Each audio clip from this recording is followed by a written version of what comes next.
ប្រជុំរឿងនិទានខ្មែររឿងសម្លាញ់ពីរនាក់ត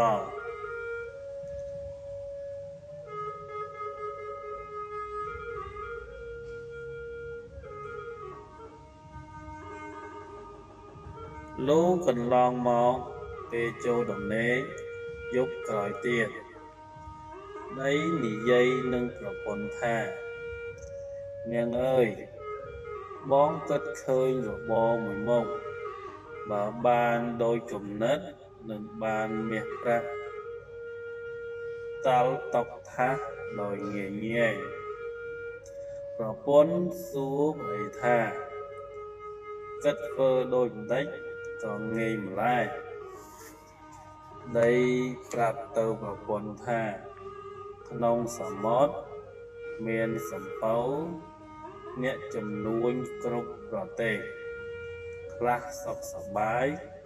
ខ្លះលិចលង់ច្រើនឆ្នាំមកហើយរបស់ទ្រព្យសពសារពើមាសកប់មាសប្រាក់កប់នៅក្នុងបាតសមុទ្រនោះច្រើនណាស់យើងគិតនាំគ្នាទៅបាចទឹកសមុទ្រនោះឲ្យរីង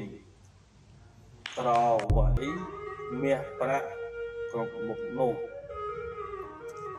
បើបានត្រីធំតូចយើងវះធ្វើងៀន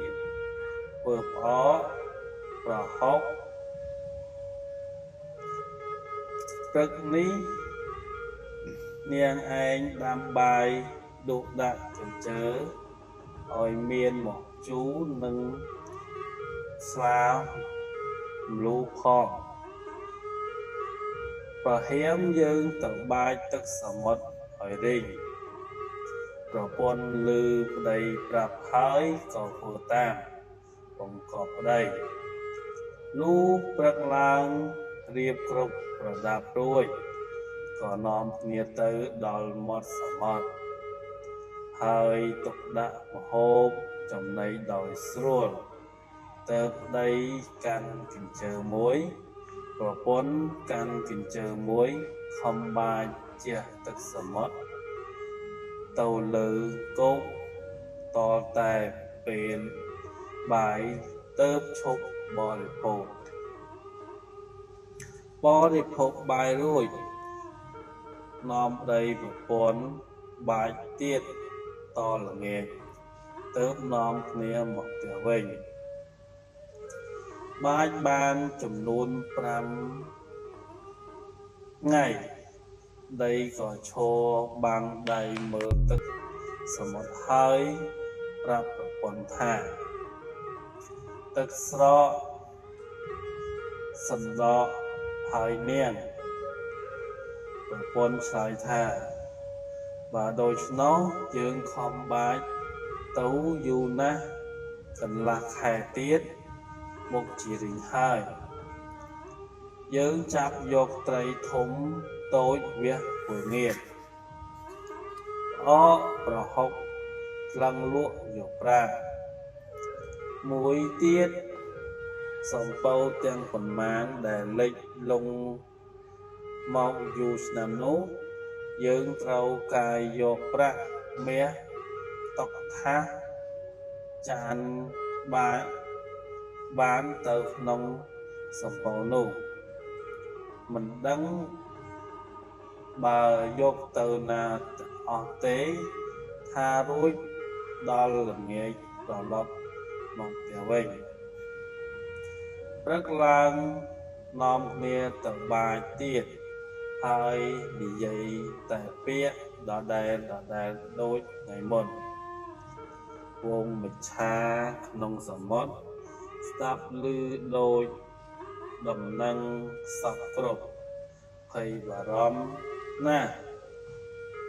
នាំជំនុំគ្នាថាយើងមុខជាស្លាប់ដងនឹងយើងនាំគ្នាទៅទួលស្ដេចត្រីអាសាសមុទ្រទៅរស់រួចជីវិតគិតហើយក៏នាំគ្នាទៅមុជហែលទៅដល់ស្ដេចត្រី ទួលតាមដំណើរដែលបុរសដីប្រពន្ធបានបាចទឹកសមុទ្រនោះស្ដេចត្រីដឹងហើយបង្គាប់ត្រីទាំងប៉ុន្មានដែលទៅទួលនោះថាឯងរាល់គ្នាប៉មយកមាសបាន5គីឡប្រាក់5គីឡនិងតុថាសទិលចានទៅឲ្យបរោះដីប្រពន្ធអង្វរគេឲ្យលែងបាញ់ទឹកសមុទ្រទៅត្រីទាំងនោះយកទៅវត្ថុគ្រប់ចំនួនតាមស្ដេចត្រីបង្គាប់រួចនាំគ្នាប៉មហែលមកដល់បរោះដីប្រពន្ធ2នាក់ហើយអង្វរថាសូមឲ្យលែងបាចទឹកសមុទ្រទៅត្រីទាំងនោះក៏ហាមាត់ចាស់ក្រឡមាសប្រាក់តុថាសទិលចានឲ្យបរោះដីប្រពន្ធ2នាក់នោះបរោះដីប្រពន្ធ2នាក់នោះមានសេចក្តីត្រេកអរពន់ពេកហើយក៏ឈប់លែងបាចទឹកសមុទ្រពីថ្ងៃនោះតទៅ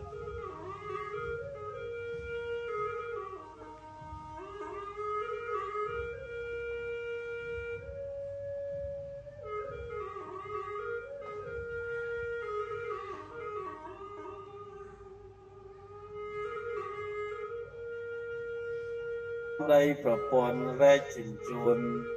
ទៅទុកផ្ទះត្រាតែអស់បរោះដីប្រពន្ធក៏មានទ្រព្យសម្បត្តិច្រើនណាស់កើនរុងរឿងបានសេចក្តីសុខរៀងទៅពលនាពីសម្លាញ់ដែលមានប្រពន្ធខាងលះគាត់ញាក់រលឹកដល់សម្លាញ់ហើយនាំគ្នាទៅលេងផ្ទះសម្លាញ់ដែលមានប្រពន្ធគ្រប់ទាំងនោះលុះ